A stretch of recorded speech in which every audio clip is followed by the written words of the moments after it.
been 5 years since I had a running and riding motorcycle.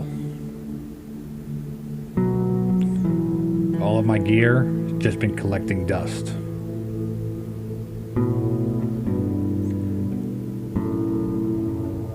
But finally, after months of working, this bike is ready for the road, or at least is ready for a diagnostic road test to tell me what is wrong with the bike and what's good with it.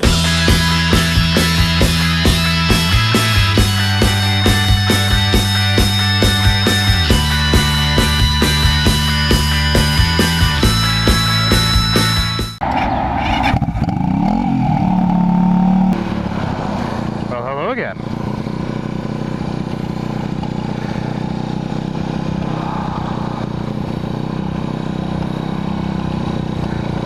Feels good, you know, being back on a motorcycle. It's been a long time now. What's it, 5 years?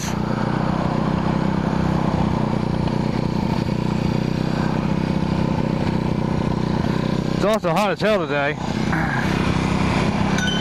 So I kind of feel like an idiot wearing like a leather jacket and shit, but first ride of a motorcycle I've never ridden before.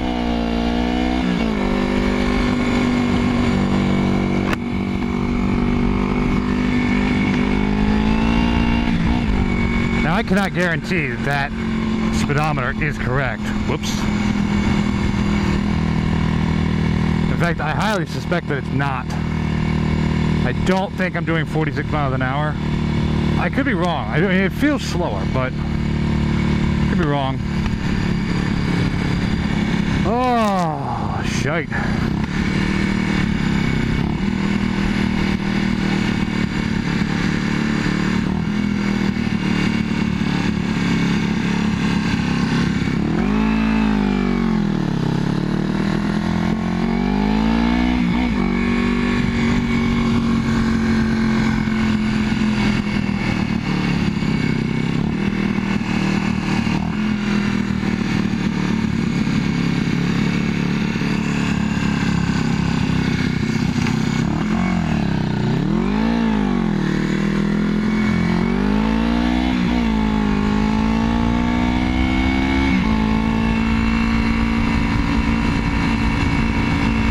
One thing I am noticing right now is that I'm getting a bunch of pops.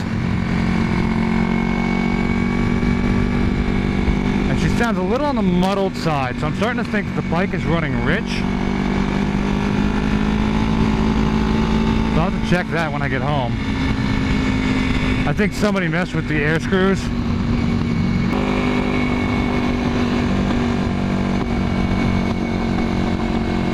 I'm doing 45, the speedometer says 55.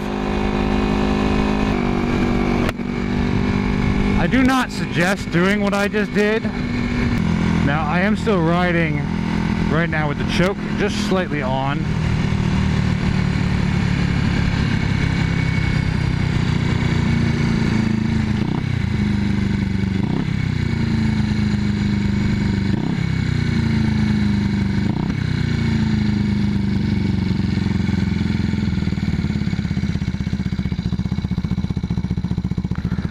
I'll take the choke off soon, but right now I just want to gotta make sure the bike is fully warmed up. This bike does not warm up as fast as my other bikes that I'm used to.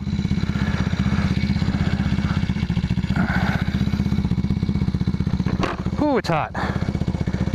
Leather is great when you're moving, but man, when you stop moving, you start cooking. I did notice that there's a bit of smoke coming from the exhaust, but it looks like it's just the wrap there.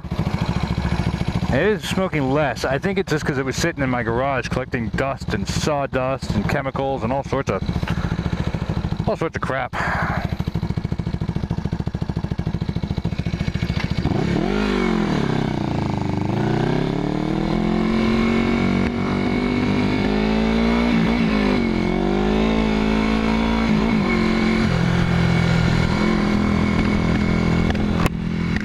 Here I'm getting pops. I took the choke off. The choke is now completely off.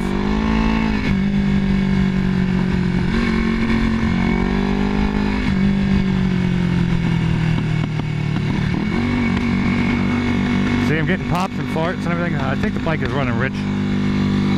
So we gotta address that. I've also noticed that the front brake is weak. I think it has a leak in the seal.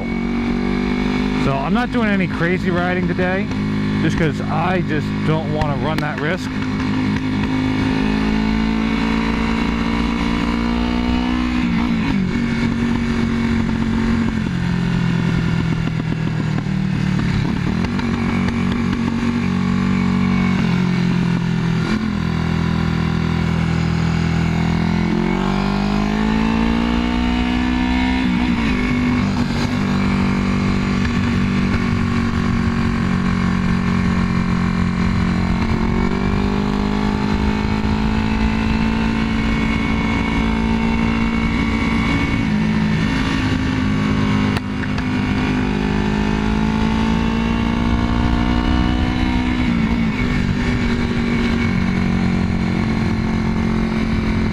Suspension feels really good though. The bike feels pretty good too. Like I said, it's running a little ragged, I noticed. So we're gonna have to adjust that. That's off a little bit, so we're gonna have to try and figure out how to adjust it if it's going, because this speedometer, any of the digital speedometers that use a magnetic pickup for your speed sensor, they actually work by counting how many times the magnet goes by. You got to program in the circumference. So I measured that yesterday.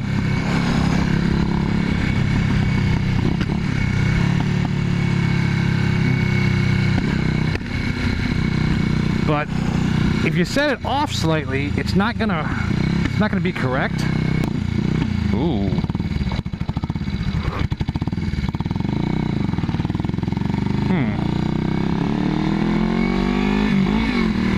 Doesn't want to idle under load very well, I noticed that.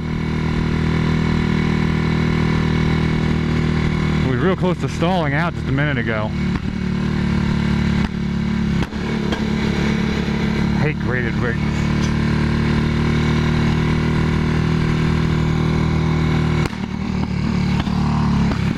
My mirror's loose because apparently I lost a screw. So I gotta get a new screw and replace it. Since I'm doing 32, that says 38. That's 6 difference. It's a little more than 10%. I'll do the exact math in a little bit. You better stop, lady, thank you. Clutch feels good though. Shifting gears feels good.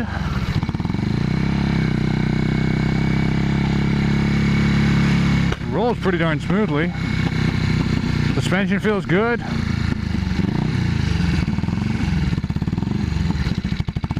I think it's just a matter of setting up the carburetor.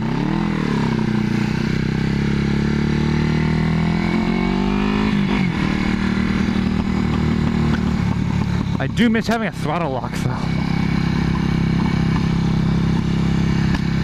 My previous bikes, the XS400 and even the XS400, when I had it, both had throttle locks they could hit.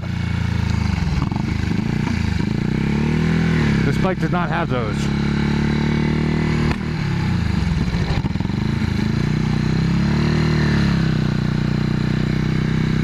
I was going to stop here and look at the bike, but if you all remember back when I did the intruder, this is right where I shot that reveal video, and none of these houses were there.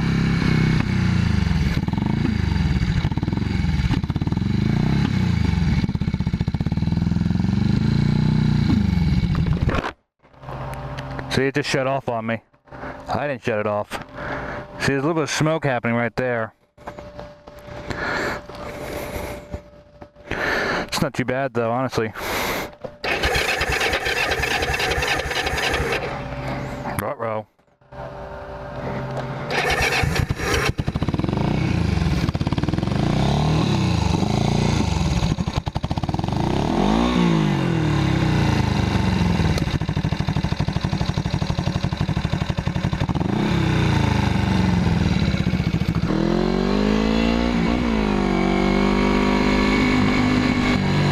Got pretty good acceleration though, so I'm pretty happy with it, you know. Said, if the big thing is I gotta adjust the carburetors, that's really not that big of a deal, honestly. Now, of course, part of it also could be just the fact that the bike's been sitting for so long.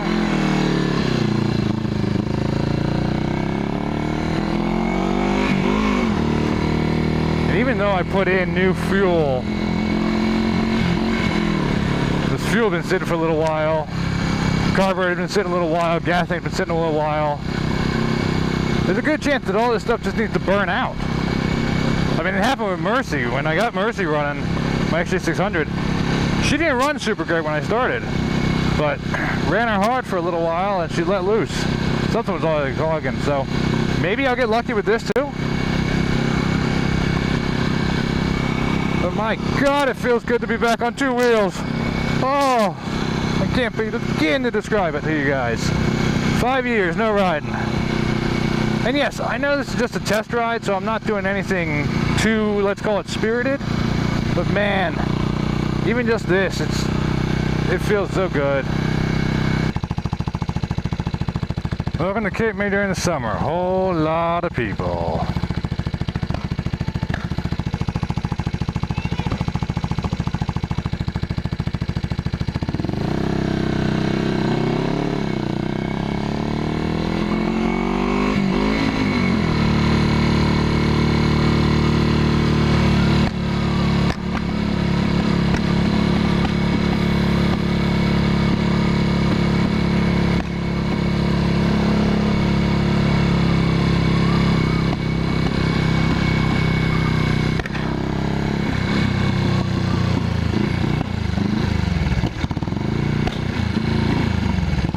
Now, of course, you might think that stop and go traffic like this is a stupid thing for a test ride, because, you know, how much can you test it?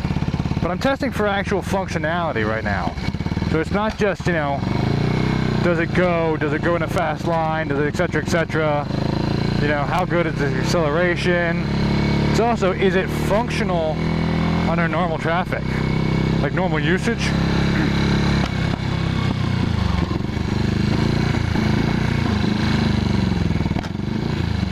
Or does it become an issue?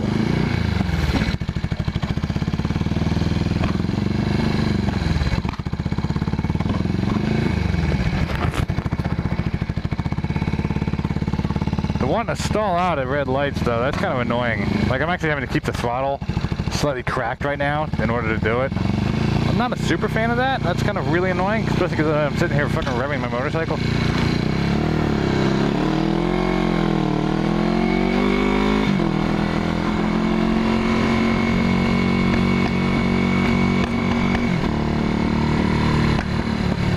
What I like, though, is the action on the shifter is even good enough that I can very easily shift it without having to change, like without having to use the lever. Just do a bump shift. Works wonders, man. Well, thank you all for watching. Let's get back to the garage and let's talk about it. Alright, granted, it's a couple days later, but doing that little test ride that I did really told me a lot about this bike, and it gave me some things to really look into and really try and get sorted out. For one, I already got the new master lever, or master cylinder rather, for the front brakes. Way better, way tighter. That one definitely did have a seal issue. This one, all good. I was right. The carbs were running rich. Exactly which, not entirely sure. Hard to gauge without an air-fuel ratio monitor or an oxygen sensor, but it was definitely running rich. Also had a fun little issue with the fact that the one carb, the right-hand carb, was actually starving itself. The float wasn't adjusted correctly, so it had barely any fuel in the bowl. It's an easy fix. All you gotta do is bend the arm so that the float has more movement on it. And then I was doing a little look into it and found that the jets have been changed. So I swapped out the jets as well to the actual stock configuration, and now it's running a lot better. It's still running rich. I have reason to believe that I might still need to tune it a little more. I might need to mess with the air fuel screws a little more. They were way out. Normally when you get a set and they're bone stock, no one's messed with them or anything like that, they come from the factory, they actually have a damper-proof cap in them that you have to drill out. And then you turn the screw. Normally they're about 1.5 turns out, so you tighten them all the way down and then back them out 1.5 turns. And that's the stock configuration from the factory configuration. These were like 6 turns out, so it was not running well at all. Went ahead and put them back to stock. I think they need to be adjusted just a little more, but I'll do that in a little while. And I was right also that this gauge is way off. Obviously you saw, and I sat down, I did the math, and I was about 16% off on the calibration for the speedometer. So I took the measurement that I had programmed into this and I just reduced it by 16%. But got it all mostly squared away. Like I said, just maybe a little fine tuning that I got to do. I'll take a day and just sit down and really mess with it a little bit. But oh, it's so much better. Oh, I also swapped out the kickstart lever because the ball bearing in the other one is actually supposed to keep the lever from turning back out on you. It was gone. Luckily, I happen to have another one lying around, so I just swapped it out. Easy fix, you know. Now it's not smacking me in the shin when I'm riding, because that was a pain. Overall, though, this bike is pretty much done. I got a couple little things I got to address. The paint got a little mucked up on the gas tank because I didn't realize that the gas cap wasn't sealing correctly. So, fixed that. Now I just got to touch up that bit of paint. I got a couple other little fun little tricks up my sleeves that I'm going to do on this bike. And after that, this bike will be done. But right now, it's definitely at the point where I have no issues hopping on it and riding to work. I don't feel like I'm going to get stranded. I feel like I'm going to make it there. I feel like I'm going to have fun. So one of these days, I actually got to take this bike out and do a proper ride with it and actually really enjoy it. Like I said before, it's been 5 years since I've been riding, so now I'm itching to get riding and actually do some real riding. Yeah. So yeah, like I said, a test ride like I did that I showed you guys, very beneficial for me. It tells me how the bike is running. Does it have any issues? You know, that's it. I noticed something is, you know, important but also simple as the front brakes. That's not something I can really test fully sitting in my garage. Like I can run the bike and tell if it's running rich or not, but even then, it's kind of tricky because you really don't know like a whole lot until you get under load, until you get up to speeds. But you can't test things like the brakes. You can't really test the clutch play. You know, can't test the suspension other than bouncing up and down on it, looking like a fool. You got to take it out on the road, and that's what tells you more. So I'm pretty lucky that a lot of it was pretty good, and I don't have to really mess with a whole lot. So I'm very happy with that. And yeah, like I said, save for the couple little touches and maybe a little bit of cleanup that I got to do because, you know, I've been working on it, so it's a little dirty. This bike is done. In the next video, I'll show you the final little touches and little tricks that I got up my sleeve for this bike to really finish it off entirely. So, I hope you guys are looking forward to that. If you enjoyed the video, if you're looking forward to the next one, or possibly seeing what happens next on this channel, make sure you hit the like button, leave a comment if you have any questions or comments. And as always, if you're not already subscribed, please do hit subscribe, hit the notification bell so you get notified when I upload a new video. And we're going to keep rocking and rolling here. Said, this bike's pretty much done. A couple of touches, time to move on to another project. Well, that'll do it for me for today. Until next time, y'all keep rocking and rolling. I'm going to keep taking your business. See you next one.